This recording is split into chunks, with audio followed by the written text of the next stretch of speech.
entraîner une diminution des villosités et une nécrose intestinale. Donc, il faut savoir que cette apoptose accrue serait provoquée par le TLR4 suite à l'interaction entre le lipopolysaccharide bactérien et le TLR.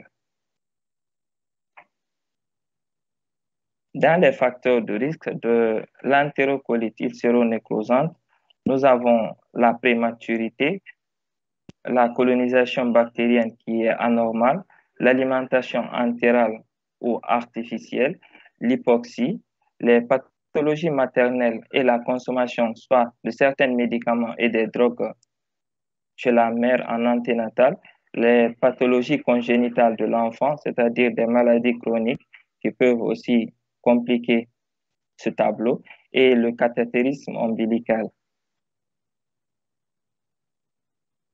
La prématurité. Pourquoi un facteur de risque? La prématurité, c'est parce que l'immaturité globale de la barrière intestinale, la motricité, le système immunitaire et l'hypothermie, l'hypotension artérielle, ce sont entre autres des choses qui peuvent favoriser l'entérocolite ulcéro-nécrosante dans le cas de la prématurité. Au nombre desquels aussi on peut citer l'augmentation de la perméabilité pour les bactéries, les toxines et les antigènes, la particularité de la microcirculation intestinale et l'absence de corticothérapie anténatale si la maman n'en a pas bénéficié.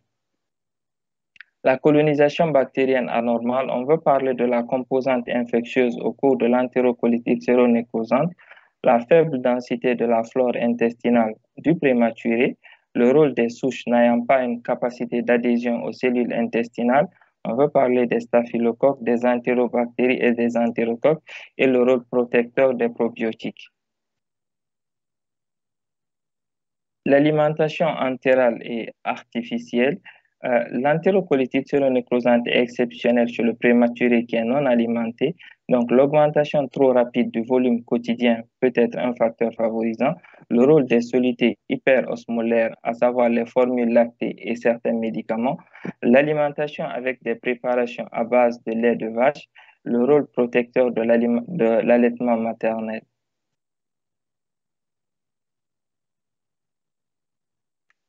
L'hypoxie peut être un facteur déclenchant ou accompagnateur et on parlera de l'hypoxie par exemple dans l'asphyxie périnatale qui va se solder par une redistribution de la circulation vers les organes nobles et cela conduit à une ischémie mésentérique. En rapport avec les maladies congénitales pouvant se retrouver chez ce nouveau-né et étant un facteur qui peut favoriser l'entérocolite ulcéro-nécrosante, on peut citer les cardiopathies congénitales, la persistance du canal artériel et la gastroschidie. En rapport avec les pathologies maternelles, nous avons l'hypertension artérielle, l'éclampsie, la prééclampsie, les infections à VIH, la chorioamniotite, le prolapsus du cordon et le décollement du placenta. Et au final, nous avons le cathétérisme ombilical chez le nouveau-né qui peut être aussi un facteur de risque.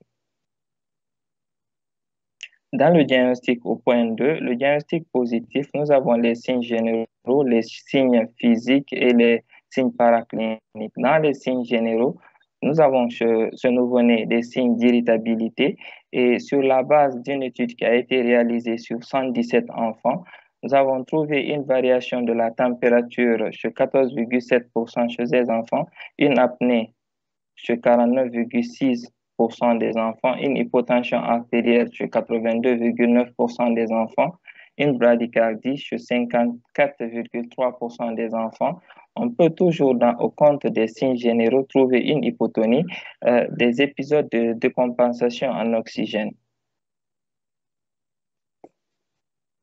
À l'examen physique, à l'inspection, on a une augmentation des résidus gastriques qui peuvent s'accompagner aussi de vomissements. On a une distension abdominale qui peut s'associer de circulation veineuse collatérale. Et toujours à l'inspection, on peut avoir un abdomen qui est brillant, érythémateux et distendu et qui peut s'accompagner de rectorragie.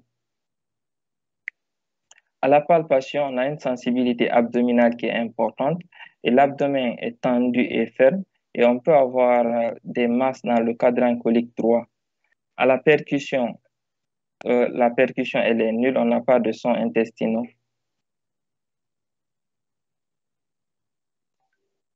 Ici, c'est un tableau qui récapitule une étude qui a été réalisée chez 117 enfants et la clinique. Ce sont entre autres des signes retrouvés à la clinique. Et nous allons rattacher l'étude en question au cours.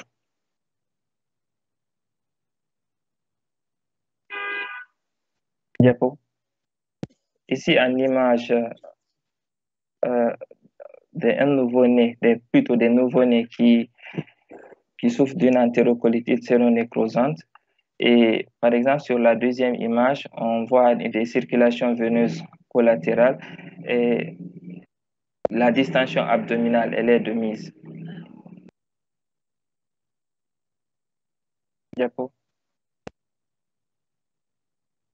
Toujours dans le diagnostic positif à la paraclinique, l'examen, l'abdomen sans préparation de face et de profil, on a les signes typiques et ça nous permet de nous donner les signes typiques et bien sûr de suivre l'évolution. Donc, le premier signe qui est non spécifique, les premiers signes qui sont non spécifiques, on a la distension des anses, l'apaississement pariétal et les signes qui peuvent être pathogéniques. On a la pneumatose intestinale, des opacités linéaires fines, une pneumatose portale, des gaz qui peuvent être absorbés dans la circulation mésentérique, un pneumopéritoine. Il faut savoir que le diagnostic peut être facilité dans l'ASP qui est vu de profil. Ici, en image, nous avons un pneumopéritoine avec la flèche déjà qui indique la particularité digestive. Et la seconde image en bleu, nous avons là une pneumatose intestinale qui signe aussi une entérocolite et les différentes flèches montrent là la particularité digestive qui confirme l'entérocolite ulcéronécrosante. L'échodoppler abdominal peut s'inviter dans la danse, pas parce qu'il confirme le diagnostic, il n'est pas demandé en première intention. Ce qui est demandé en première intention, c'est l'ASP, mais il faut savoir que l'échodoppler abdominal peut confirmer si, par exemple, on ne trouve pas de signe à la radio. Il peut être aussi utile en cas de suspicion clinique sans signe radiologique. Et au niveau de l'échodoppler abdominal, on va mettre en évidence une pneumatose, euh, des bulles de gaz avec un épanchement autour des anses. Là, par exemple, sur cette image, c'est une image échographique qui met en évidence des bulles de gaz qui sont pointées par la flèche. Diapo. À la biologie, nous allons demander un bilan de numération de CRP, les gaz